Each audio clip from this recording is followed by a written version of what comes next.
Celui l'homme de la vérité, toujours combattu mais jamais abattu parce que nous sommes avec Dieu. Mais bien aimé dans le Seigneur, où nous avons eu l'occasion ya kolandanga na moment où Nzambe a pambola bino, Nzambe aza na bino, nde toloba kolala kolamka eza habitude si nous sommes en vie, c'est grâce à Jésus-Christ qui souffle de vie. Malgré nous sommes combattus, mais nous sommes avec Jésus. Parce que sans Jésus, nous ne pouvons rien faire.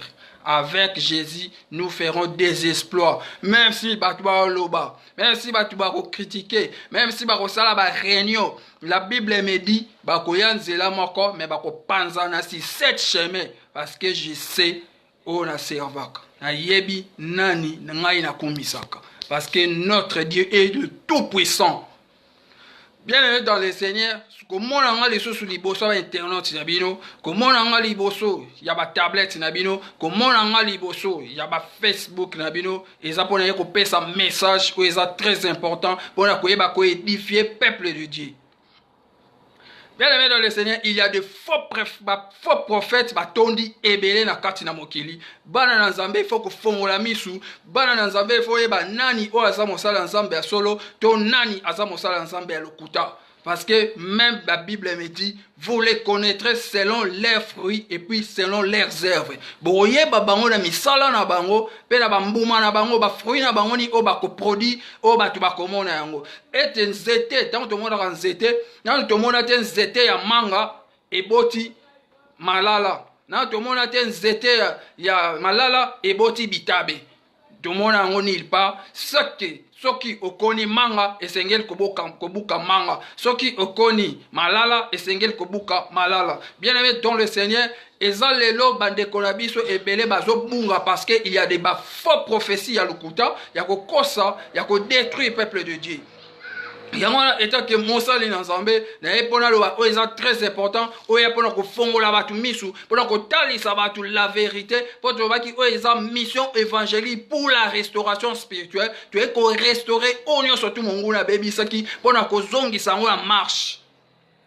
Mais bien aimé dans le Seigneur, sans plus tarder, tu na quelques versets on a fongola ete batubata la batuba yoka bolanda oza na Bible ameka kota la Bible ezate so mutape soka prophétie mbala mo zuango on mettre en pratique obite prophétie en eza solo to eza ya lukuta. Bien aimé yango il faut les écritures nyon surtout il faut euta sur les écritures. Nous surtout, il faut vous sur les écritures. La prophétie à l'oukoute est comment? Moutalali à l'autre indo tolandenge nae a fabriquer un ondenge pour appeler sa prophétie pour assepeler sa moutou. Moutou nous sommes mon akia yoki li kamomoko quelque part a zuango a memiango peut aller ko sali église en Zambé pour na ko kosa ba prophétie ou à l'oukoute ou ezo pesa ensemble le kumote. Mais le kotoe sabino bien aimé dans le Seigneur jugement Zambé zali. Jugement ya Zambé ezali. Un jour, nous tous, nous passerons à la jugement. Tolobango chaque fois que la kolamkea bitidite lelo donda ganga chabwe. Mais yeba un jour, tu ko rendre âme na biso, tu ko zongi sango place et uta. Parce que tolobango chaque fois notre vie est courte sur la terre. Bien aimé dans le Seigneur, parce que tout le monde est sengeli.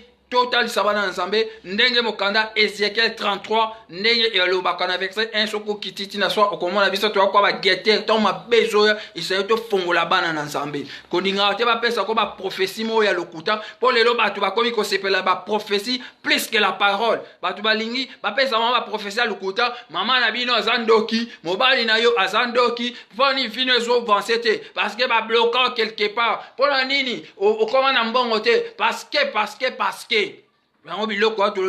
la Bible est surtout yambi sumasiya aza sous na condamnation parce que batu bazo tang la Bible te batu bazo comprendre les écritures batu bazo mettre les écritures en pratique te yango zomona ba makambo ezo salama. La Bible me dit ceci dans 1 Jean 4 verset 1 babi bien-aimé, n'ajoutez pas foi en tout esprit mais éprouvez l'esprit pour savoir s'ils sont de Dieu, car plusieurs faux prophètes sont venus dans le monde.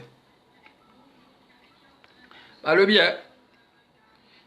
Comme ça, bien aimé, faut éprouver en haut, faut qu'on prouve en haut si réellement makambo foi, makambo azobe nzambe. Et sengeli mutu tang ba ebiso likambo faut qu'on prouver, ya foi si makambo tanzo lo ba esprit en eza nzambe. Bon ba esprit à Satan comme yebele. Ba tu sois comme ko prophétiser na esprit satanique, ba diable, le Satan a azal leur côté na kati na église parce que même les autres a été les Satan a se déguisé en ange de lumière. À quoi on peut s'abonner au message. Au monde, oui, au message, au message, il y a un zambé. Zo est outil directement pas Satan. Il y a un ah, Bible, zoba était dans 1 Jean 4, verset 1, le bien aimé. N'ajoutez pas foi en tout esprit, mais éprouvez les esprits pour savoir si sont dédiés. Il faut prouver étalement makambo ba le zamba nzambe. Jean 10, 10. Les volets ne viennent pour dérober, égorger, détruire. Vous allez bien la famille, côté division. Oh, moi, sinon, ndoki. Maman na bino ndoki, papa na yo ndoki. Est-ce que l'esprit est ensemble? Est-ce que l'ensemble qui peut nous repenser à battre? Tandis que les qui peuvent mettre bateau, bisotos à bomoko, après ça bisotos à bolingo, amour les uns les autres. Comment se fait-il les lots bateau bolingo exact bateau, bah professeur le côté yo panzi bateau, bah professeur le côté sali désordre sur le monde. Soit que dans Actes 16, au moment où était apôtre Paul, bah qui est dans le lieu de la prière, bah kouti, moi c'est mon servante moko. Abandé ko lo apôtre Paul. E moto vraiment za mosala nzambe moto nzambe mutatindi po kangola batu wane ko loba zo prophétiser ma kitoko même apôtre peut-on amona ke akome ko embriller bango trop na ba makelela ko loba lo wande ko kumisa apôtre pas balora qui a pamela qui je te ordonne au nom de Jésus esprit ezana kati no molimo piton fait bima et ça les loba misu ba te belé ba se faire nous sommes des serviteurs des serviteurs des servants de l'Éternel mais ba zo prophétiser na milimo ya ba piton pour la ko détruire ba tout. Alors qui t'a dit que oh yo lo bien ça ensemble qui t'a appelé? Non, tu vas te voir, tu vas qui t'a appelé. Na benga yo. Ouyaka na makamba nzambe par sentiment pour détruire moussa nzambe. Tu ouyaka na nzambe pour na sentiment mo qui t'a appelé. Mais bien aimé dans le Seigneur. Yango zo mona ba désordre des okota. Ba tu va jouer pour na ko bebisa ko détruire. Yango ne yo mutu na molimo na nzambe. Lingaka o éprouver esprit wa si réellement nzambe. C'est biblique. 1 Jean 4, verset 1. Tangango. Kende tango ba pesa ko ba professeur le kutate ba yeba tcholo no désordre. Au moment d'être le mutu. Ah lingo salate. Avant nanda ko zo zela. Ba musale ko lelo na kati ndako. Ba yo peso professeur le kuta. Pourquoi so samsate ba frena yo. Yo bimaka to voye na kati ndako. Bo zo musala ndeni. Yo ebine ba lukambongo to ozwambo nini ba peso professeur lukuta so za esprit ya bonzambete ozo yeba bonzambete obungi ya ozo ba tebele ba zo bunga pona biloko bongo. Mais bien aimé dans le Seigneur tu komi wapi ba professeur lukuta so ya yo lokanga batu oh indoki etel so za molima nzambe délivrer batu wana. Mais pourquoi vous ne faites pas ça? C'est à côté de division. Toujours, vous mettez toujours la division entre les frères et les frères, de sœurs et des sœurs.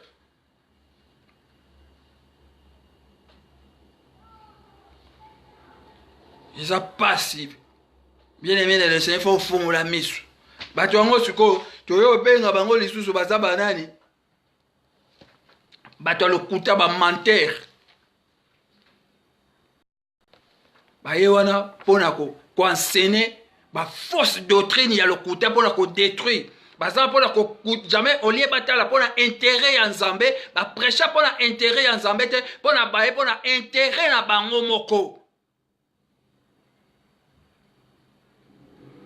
Donc au bango ba yé ba otala na intérêt pour mieux régner, il faut mettre la division. Pour y régner bien, il faut mettre la division à 4. Il faut bien aimé dans le Seigneur, je vous dis. ce qui est vrai. So moni mutuaza molima division. Mutuaza rapona ko panza le frère et des sœurs entre des sœurs azaya nzambe te. Nzambe na biso aza nzamba bolingo. Mutu so azwa kocha songi na kati église aye pona ko panza yo o frère parce que le professeur lukuta aye le ba prophétie oya na ba professeur lukuta pona ko détruire pona ko déstabiliser mosala na nzambe pona ko déstabiliser église en nzambe mutu ala za nzambe te. Yango toloba koma bana lelo bana nzambe bakoma kobanga bandoki bana nzambe lelo bakoma kolenga lenga. Yango toloba chaque fois la Bible me dit et je vous ai donné du pouvoir et de marcher sur toute puissance de l'ennemi et rien ne pourra vous nuire. Comment bino doit na pouvoir on nzamba pesa bino tozo koka tozo banga ka bandoki. Tandis que bandoki ba yebi ba stratégie ni ba kosala po ba attaquer bana na nzambe mais lelo o bana na nzambe bakoma ko banga bandoli kamuke amona pourquoi leki au nom de Jésus amona pesa leki au nom de Jésus amoni porte bouger muke au nom de Jésus boko batu bakoma akolenga lenga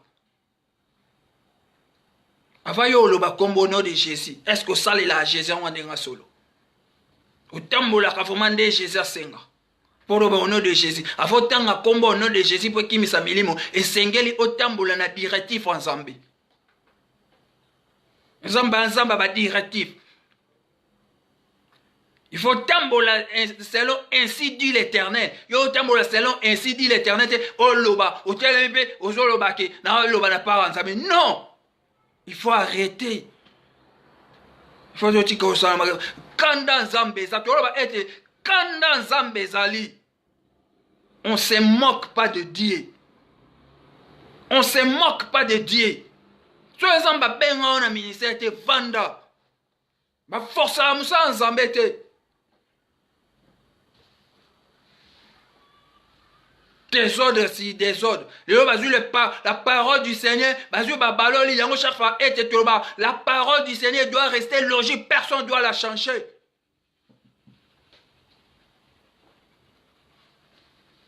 Tout le monde veut être prédicateur. Tout le monde veut être pasteur. Tout le monde veut être prophète. Tout le monde veut être évangéliste. Vous voyez, charge ni ça non.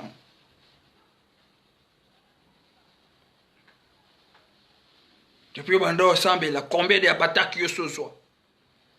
Vous voyez, la calme, là, la sengo, ça là, toujours calme. Bien, le temps où tu vas être yémoko, maître, à biso toyalo kwa banzete ya kokauka so nzete mobeso banyokola ki yango ebongo ya kokauka boni oba okaya kokauka yo za na leso la ka leso la mukara leso o sa makamisa sur leso tu te dis que moi je suis serviteur. Arrêtons dit. Arrêtons.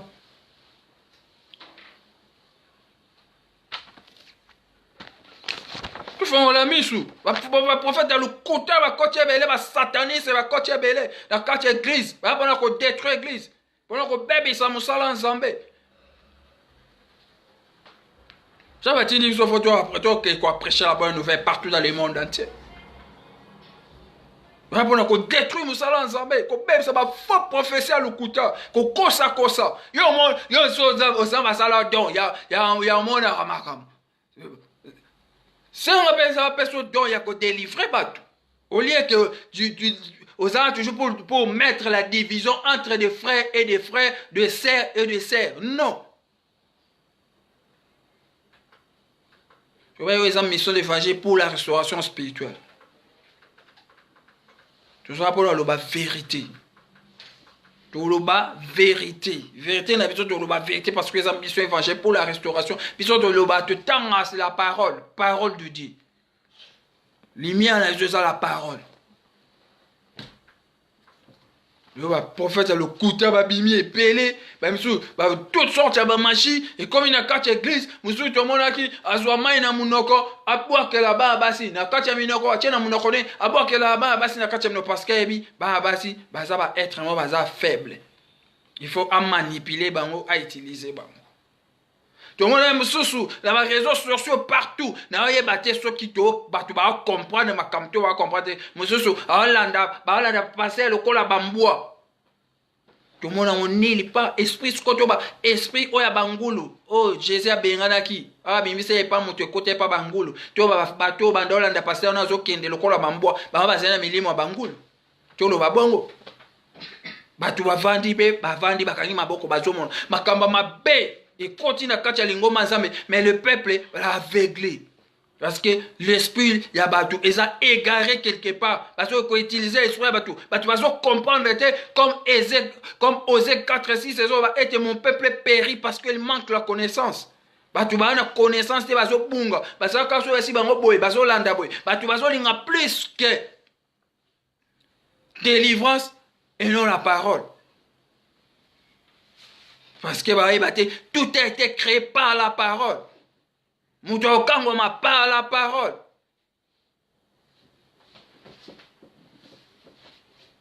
Toujours beaucoup de choses à faire ça. Mais là, tu vas comprendre un côté. Tu vas lingayer, tu vas ouendre huile, tu vas sopeler maille, tu vas tirer ce qui va au déjà fait. Toutes sortes de Babylone, tu vas scolo, tu vas se péler dans le monde. Tu vas professer le kouta. Tu vas professer le kouta de l'équipe trop de professeurs le kouta. Tu peux aller à la carte avec l'église. Ça va prophétie le couteau. Serre, au bota. Depuis l'église, 5 à 6 à bota raté. Nous sommes à boya quand tu connais une famille na bango. Kabola une famille na. Child entre barrière na famille. Tu connais prophétie le couteau. Depuis ya poto va freiner vie na yo. Ozo mkanda te pour famille no freiner vie na yo. Ça ouais. Tu connais kabola tu na famille. Tu peux aller le kindekwe kufal lelo bano babenga bana na nzambe to koma na esprit ba keba okela ndaku ya frère to sœur a servi yoji ozo banga po ba chelo poison po nini ba faux prophète lukuta babimi ba eko ko bebisa mitwa batu bakomi ko banga na pamba shiko bon nzambe zapi nzambe ni to bo sambela. Tandis que la Bible est là, moto azana bolingote. Ah mon nzambe, est-ce qu'on nzambe ni noto sambe. Bolingo entre bisote, bisote bomanaka, biso koyinana, biso qui mtema mabe entre nous. Mais tu dois être nous sommes des chrétiens. Arrêtons. Quel genre de chrétien? Les chrétiens nous vraiment biso tozali. Ya mutema mabe oka ona o ba tokoma ko welisa na ko welana.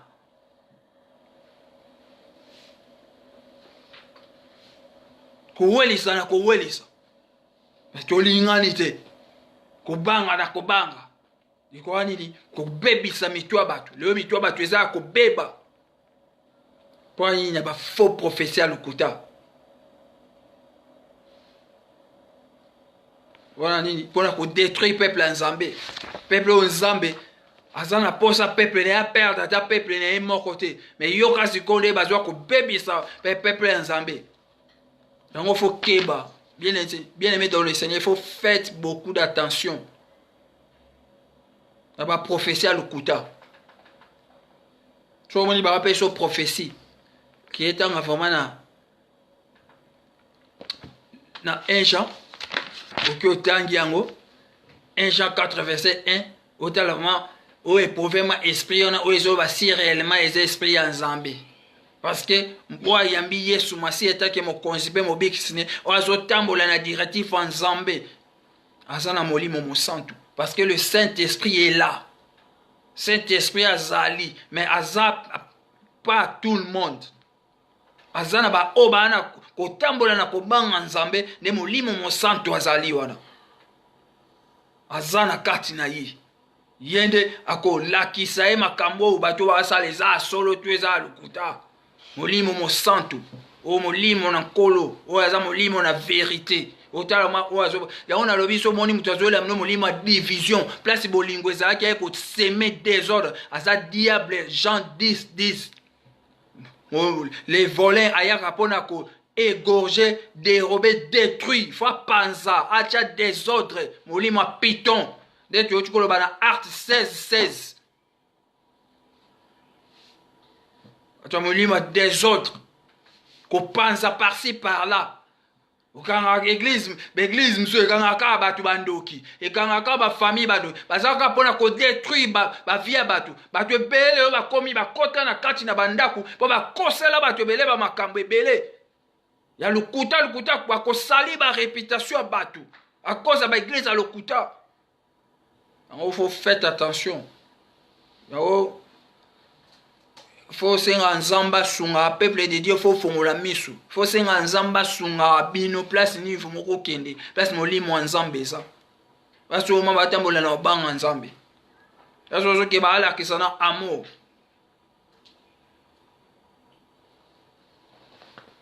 Parce que bazo se soucier na batu, bazo se soucier na ba orphelin, bazo se soucier na ba veuve, bazo se soucier na ba veuve.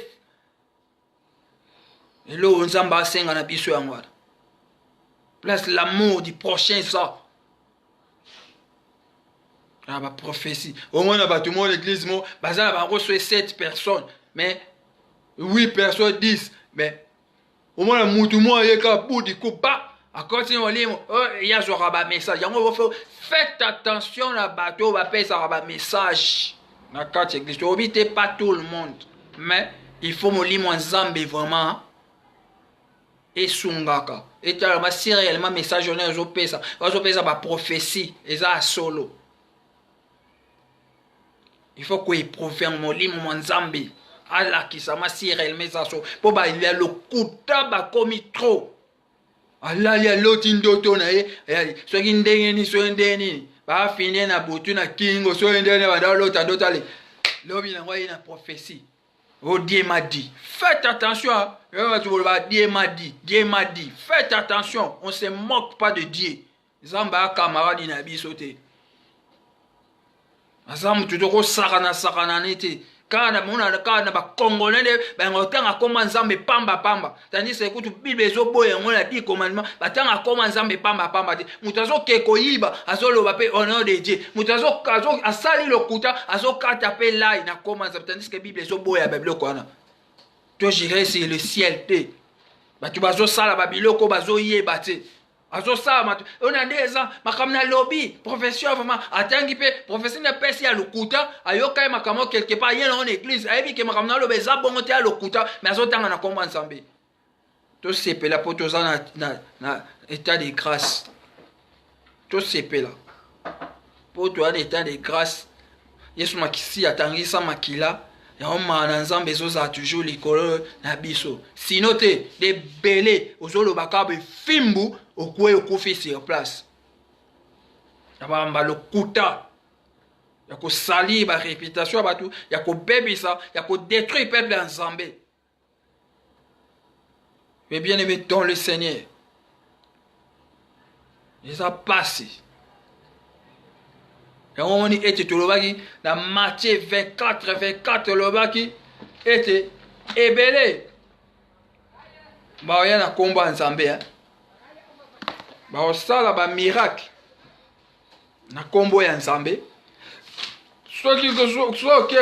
si c'est possible ba ko séduire même ceux qui Dieu a choisi pour nini ba ye ba tondi ba to diable ba tondi ebelé na kacha l'église ba yana pona ko détruire pona ko bebisa ma peuple de Dieu pona ko bebisa pona ko détruire musala na nzambe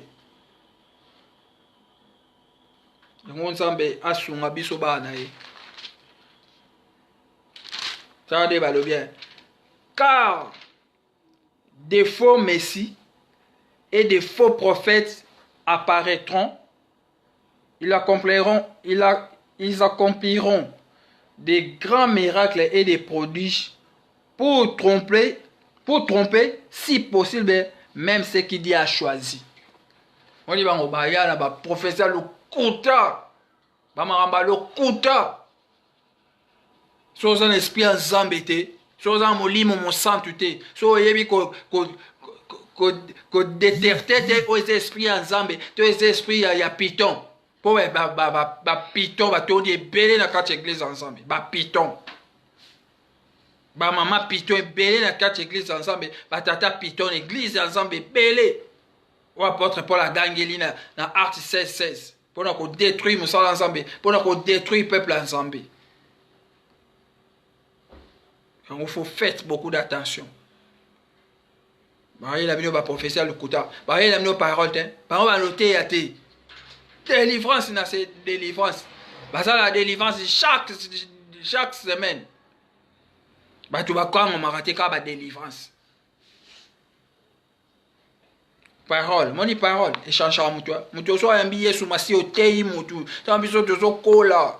De zo mona été. Au cas c'est on a réveil bandit sika. Réveil zo. Au cas mutu réveil moto. Ils ont été réveil à l'élo. Au bas tu as tambola no bang ensemble. Oh ma frère wa bon oli mutema. Bon mon niveau ma oui mutu ma changer na makamnyos. Il réveil biso tu ebe yangwana. Zo mona vraiment mutu a commis au tei à parole ensemble. Mais ça théo ya lelo ba diable tout ba maman mbekudi o to yeba ina kacha kin o batali saka maboko o ba dolo ba makama tout ba koti na kacha église ensemble ba komi ko profiter ba kopesa mapesa ba komo ba prophétesse ba pesa ba komo ba prophète pour na ko détruire musala ensemble pour na ko détruire œuvre ensemble. Au monde un pasteur, la carte lingomba, ozo parvenir kolongola moi ça qui t'a sous vêtement na carte en plein kilt. On va être à molima kindumba. Habité ce qui na Bible ni nezali. Allez ba tu vas au mona ba vandi tolo bate. Biso tolo bate, to wana kato kanga maboko. Non. Non. Tu m'appelles ça faut te télémélango. Biso babi faut te dénoncer. Tu dénoncer bango, tu ko dénoncer. Oué na ba professionnel le kuta tu ko dénoncer yo. Oué na ba parole le kuta tu ko dénoncer yo. Mission évangile pour la restauration spirituelle. Malgré nous sommes combattus mais jamais abattus parce que nous sommes avec Dieu.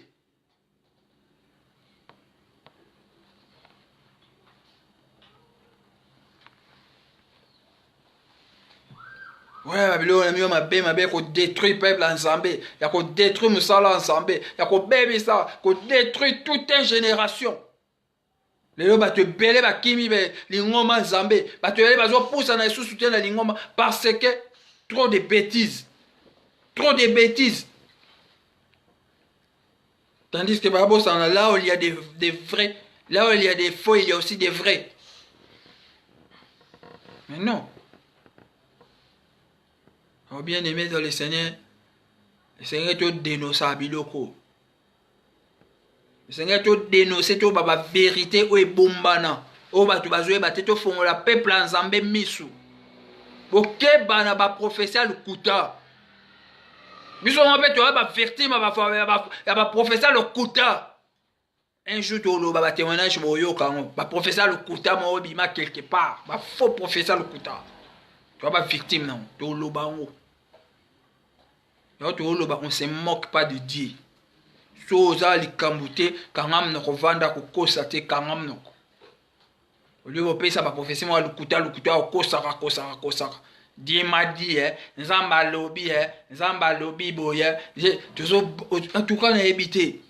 Tout ça là tellement constant au bien aimé dans le Seigneur. Comment nzambo va benje roi des rois mo konza ba konzi. Okolelo yena bamboko to ovanda to wana roi na kati ya mboko oke kose eloko mo contre roi webi punition yo za na kati ya mboko o roi yebi senga ko na ke na telle compagnie na kebi msambongo na compte na kombo roi webi punition yo za na mais siko batu bazo banga te mutu apeso pema souffle de vie ozo kosa na kombo na ye ozo lia na kombo na ye. Dieu m'a dit, Dieu m'a envoyé. Aux autres, aux pas à l'aise. C'est pas là. Kosaka. Mais il y a un temps pour toutes choses. Il y a un temps pour toutes choses. C'est pas là. Kosaka. Détruit Batou. Détruit toute une génération. Mais Yeba. Chaque chose a son temps. Salomon a régné à l'époque. Il a régné à ça qui oua kokeko sala. Nasuka langwa lo bainini. Tout est vanité des vanités. Yo sepela kosa sala o kosa la ata lelo zo mona ke yo mto sukiza mokilo za éternel mais yeba un jour vouloir ou pas nous tous. Pour finir quand on kufa. Parce que c'est la loi de la nature. Vouloir ou pas. Yamoni était dans mon candidat d'Ecclésias. Et l'obi yango. Candidat d'Ecclésias. Et l'obi yango, il y a un temps pour toutes choses. Ils ont un temps à s'épeler. Ils ont un temps à colia. Ils ont un temps à komela. Ils ont un temps à kolala. Et là qu'on a eloko, ils ont un ngonga na yango. Tozalaki na moi, tokomi na butu. Tozalaki na butu, tokoma na moi. Balobi nini? So totangi na Ecclésias 3, verset 1. So kiti. Balobi, il y a un temps pour toutes choses. Ils en attendent. Il y a un beau temps. Ils en attendent. Il y a kolela. Ils en attendent. Il y a kokufa. Et là qu'on a ils en ngonga na yango. Yo pesa ba professeur le kota. Continuez ko pesa ba professeur le kota. Mais il y a un temps pour toutes choses. Kende ko examiner mukando bien Ecclésias 3 verset 1. Il y a un temps pour toutes choses. Chaque chose a son temps. Zamba salamu kili pendant 7 jours. Lundi ezalaki lundi, mardi ezalaki mardi, mercredi ezalaki mercredi, jeudi ezalaki jeudi, vendredi ezalaki vendredi, samedi ezalaki samedi, et puis dimanche ezalaki dimanche. Loko na loko ezalaki na temps yango. Yango toloba pe, il y a un temps pour toutes choses. Mais ça qu'on détruit peuple de Dieu, continue qu'on détruit peuple de Dieu. Au message qu'on peut ça va professeur le kuta, continue qu'on peut ça va professeur le kuta. Au message qu'on cause la batuma kambu, continue qu'on cause la batuma kambu. Au message qu'on détruit batou, continue qu'on détruit batou. Mais sache-le, il y a un temps pour toutes choses. Que Dieu vous bénisse. C'était l'évangéliste Guy Matassiloué, l'homme de la vérité. Merci.